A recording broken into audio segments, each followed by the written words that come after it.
How's it going, everyone? Phoenix here, and today we are going to talk about Shang-Chi and the Legend of the Ten Rings. It is finally that time. I know I'm a month late, but I had to wait for it to come on Disney Plus because my local theater didn't have it at a good time for me. Um, but yeah, so the movie starts with also excuse the weird lighting. I'm trying something new. Or probably just this movie.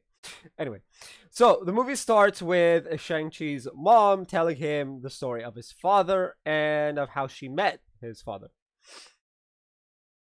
It then fasts forward to him waking up and going to work, where we then meet Katie. This is important. Anyway, they then go on a joyride on what I'm pretty sure is a Lamborghini, which apparently Katie has a need for speed. Yeah, that's a thing. Ooh. Anyway, they then go out karaoke night. I'm not kidding. They actually go and have a karaoke night and get like plastered as fuck. Anyway,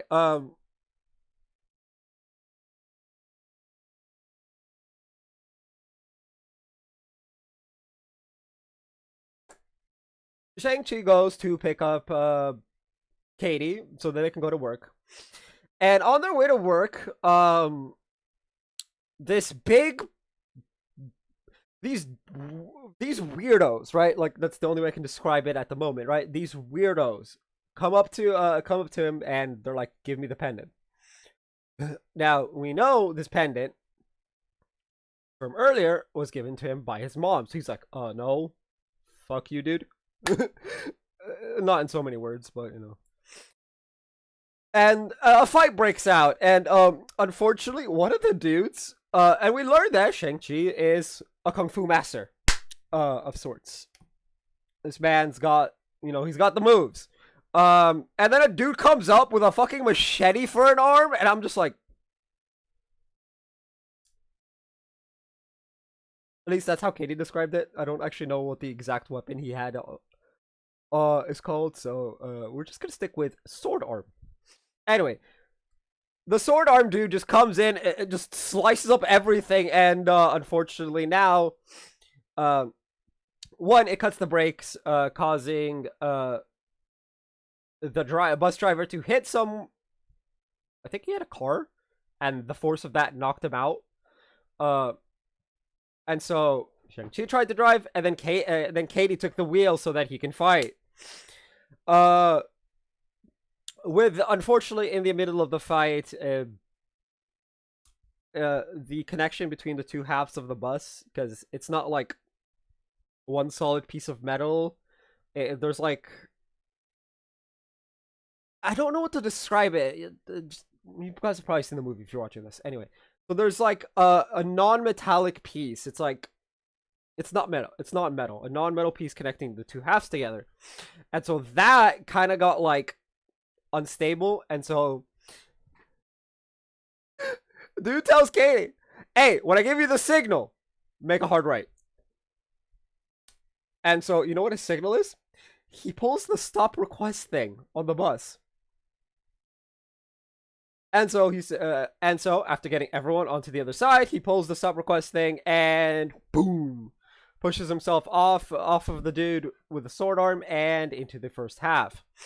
They then collide with the trash trucks, those big ass trash trucks, and kind of take it downhill up until both cars stop, which,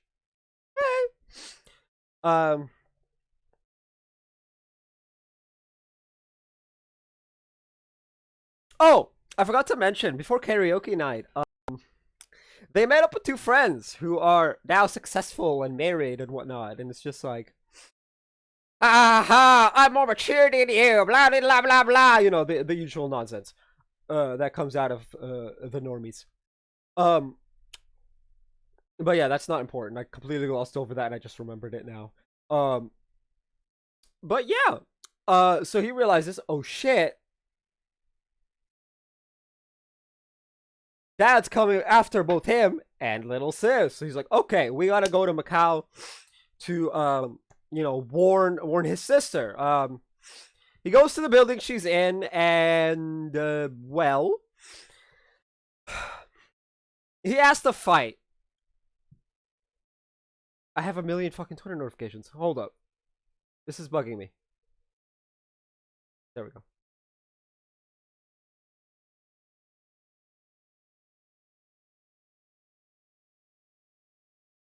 Anyway. So, he's got to fight. Now, it turns out his opponent, because he accidentally signs a contract that says he's going to fight on the way out. Funny as fuck. Now, turns out his opponent is, guess who? His little sis. I don't know how to pronounce her name. I think it's Xialing. So we're gonna go with that. If it's wrong, feel free to correct me in the comment section. Or on Twitter. Link in the description. Anyway, so Xialing beats the ever-loving crap out of Shang-Chi. Like, oh my lord. She beats this dude's ass. Which is funny. Because he's supposed to be the trained assassin, and she's the person who wasn't trained to be an assassin. She learned by observation. Anyway, after the fight, they have a conversation in which Xialing meets Katie, and they seem to get on pretty well. But then she's like, yeah, whatever, like, I can handle myself. I built this empire at 16. Apparently she built that empire at 16, which she hasn't mentioned yet, but it's kind of funny. Anyway, so then the 10 Rings dudes, Daddy Dearest's foot soldiers, come in and wreak havoc, and right as Shang-Chi's about to kill a dude, his dad comes in and stops the fight. He's like, I knew they weren't gonna be able to kill you, and then they will fail. Welcome home, my son. I missed you, blah, blah, blah. Takes him all the way back to the compound. And, oh, yeah, by the way, apparently this dude thinks his wife is speaking to him from beyond the grave. More on that later. Anyway, he shows them that there's ways to get around, to get through to the village, all of this. You have to, like, perfect timing and whatnot. Anyway, they don't believe him, so he locks them up. While in lockup, they meet a dude we will recognize from, I believe, Iron Man 2. It is the Mandarin. Which, okay. Cool. Now, he has a pet named Morris. A pet from Ta Lo, I believe is what it's called. Is it Tarlo? Fuck me, now I actually have to open up the MCU page.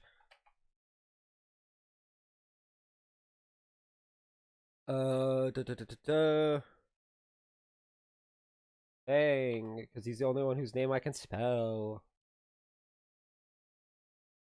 Ta Lo, yeah, Ta Lo.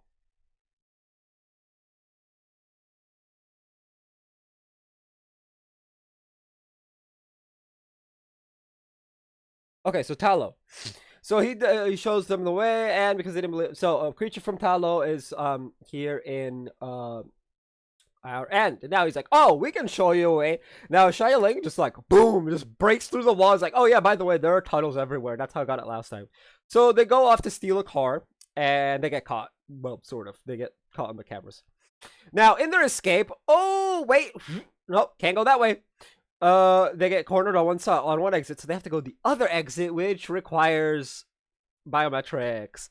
Now, one of the foot soldiers ends up in the car, and so Shang-Chi knocks his ass out.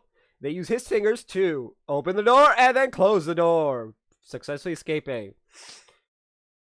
I think his name is Wenwu.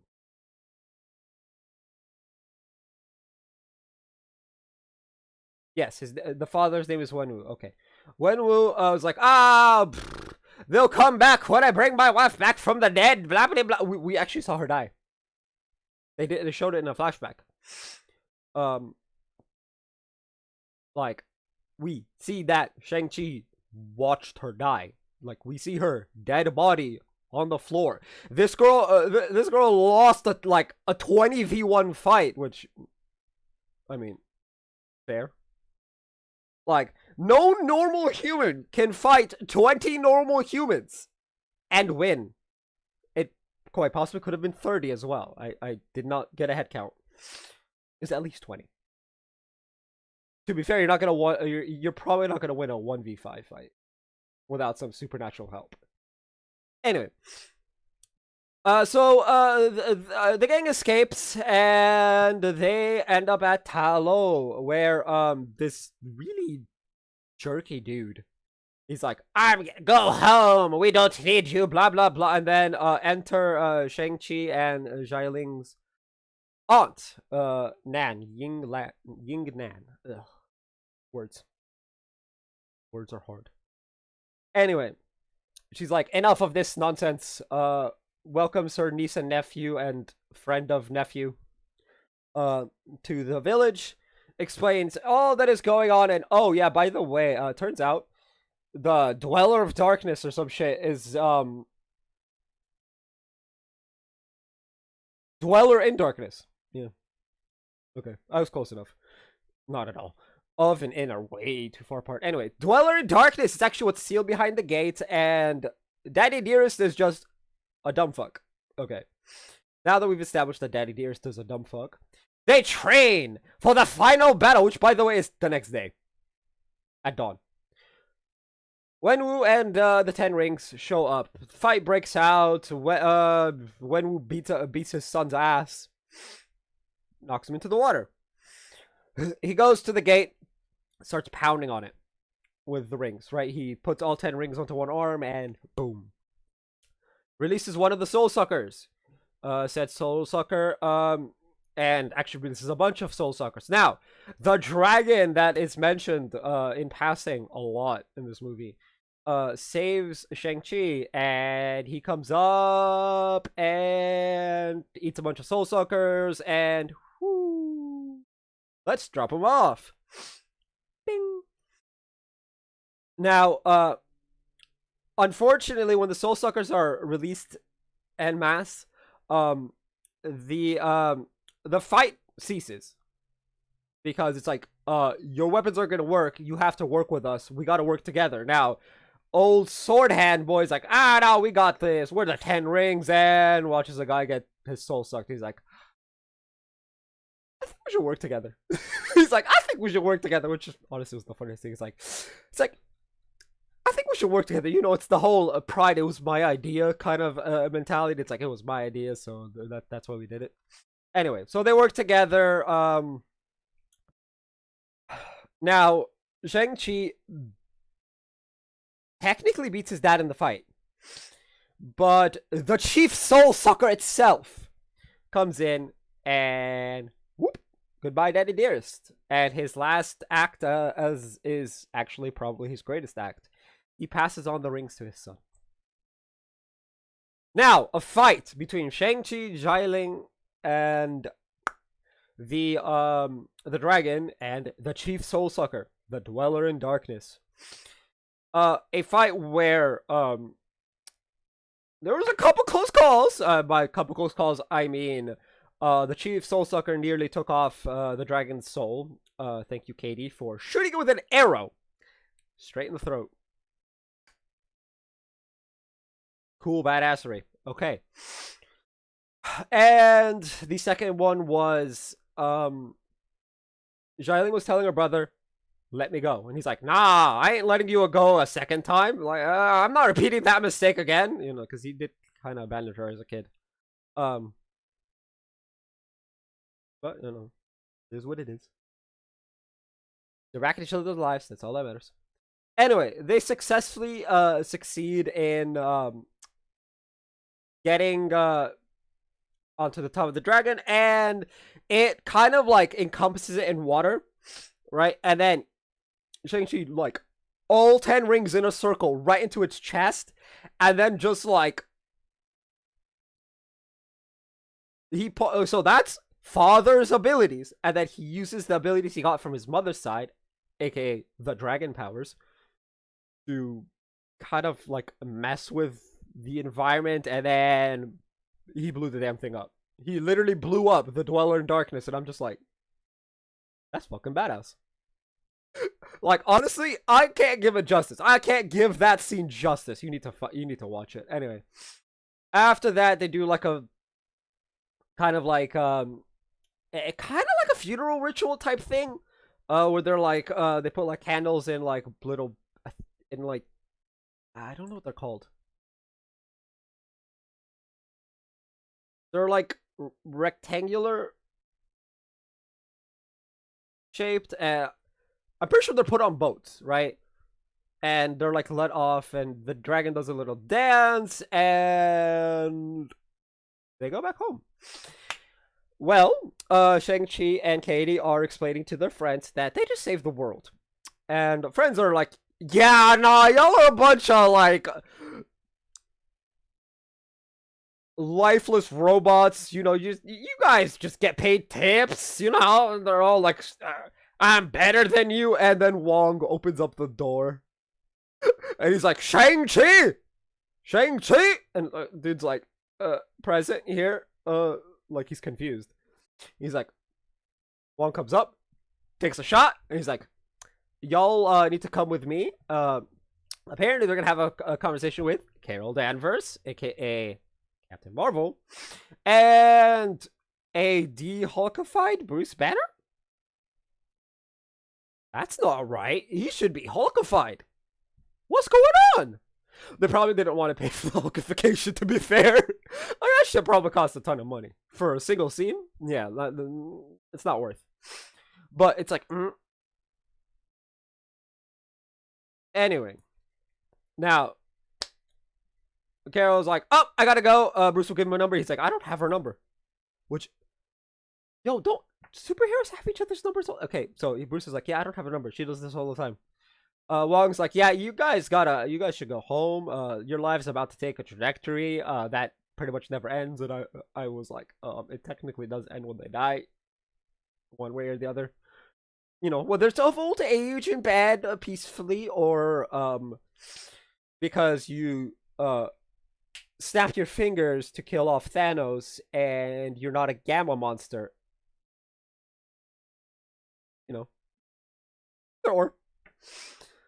It's been long enough, and this movie is part of the time, is further in the timeline than Endgame. I don't feel bad for spoiling that.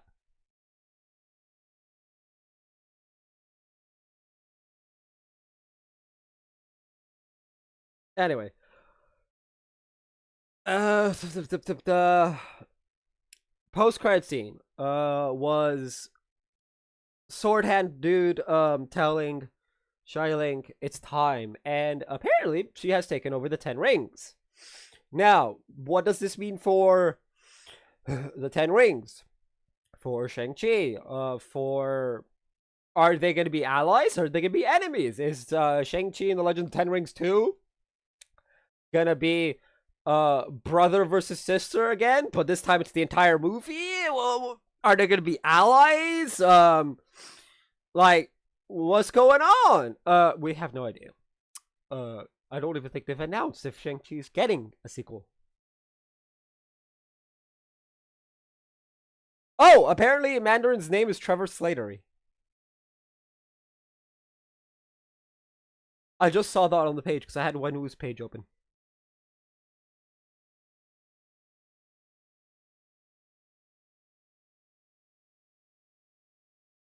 Cool. Anyway, yeah, so we have no clue. Anyway, what would I give? Now, my thoughts. It's an amazing movie, and the question of John, what would you give it out of 10? I'd give it a... Oh, I heard someone say a 9.5. Now, do I agree? No, obviously not now. I heard someone earlier say they gave Shang-Chi a 9. Now, do I agree? Is it a 9.5? I actually had no problems with the movie at all. Okay, no, I had one problem. It was the de-Hulkified Bruce Banner. I give it a 9.9. I'm gonna take off 0.1 points for the de-Hulkified Bruce when he should be Hulkified now. So yeah, I give it a 9.9 out of 10. It's an amazing movie. That's not my favorite so far. My favorite would be. Wait, no. I can't tell you what my. Oh, my favorite would be Black Widow. I don't even remember if I gave Black Widow a rating out of 10. I don't know. Go watch go watch that video, I guess. It's also up on the channel. Anyway, tell me what you guys thought of the movie down in the comment section down below. That's gonna be it for this video. I'm sorry for the pause. That's gonna be it for this video. If you guys haven't already, hit like and subscribe if you're new. I will see you guys next time, and as always, stay bright.